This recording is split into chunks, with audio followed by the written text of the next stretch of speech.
Combien d'entre nous viennent encore à l'église parce que ça tarde? Combien d'entre nous brûlent encore le parfum parce que ça tarde? Combien d'entre nous nettoient encore l'église alors que ça tarde?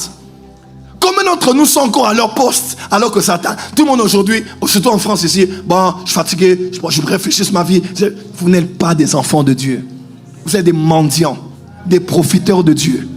Regardez ce qu'il est écrit dans Hébreux 11. On dit, toutes les personnes dont on parle n'avaient même pas vu ce qui leur était promis. Malgré ça, ils ont cru. Es-tu capable de continuer à aimer Dieu alors que je n'ai pas vu ce que tu attendais? Tu es capable? Dieu n'a pas besoin des mendiants, Dieu a besoin des adorateurs. En anglais, on dit, I've made my mind. Moi, Joël Francis Tatou, j'ai décidé qu'il me donne ou qu'il ne me donne pas. Il est mon Père. Il sait ce qui est bon pour moi. Il le fera en son temps. Ainsi que Anne, la maman de Samson, même la mère de Jean le Baptiste, Élisabeth, ont été des femmes dont les ventres étaient verrouillés par l'Éternel Dieu. Parce que les enfants qu'elles allaient porter n'allaient pas être des enfants ordinaires. Ce qui va se faire dans ta vie ne sera pas ordinaire.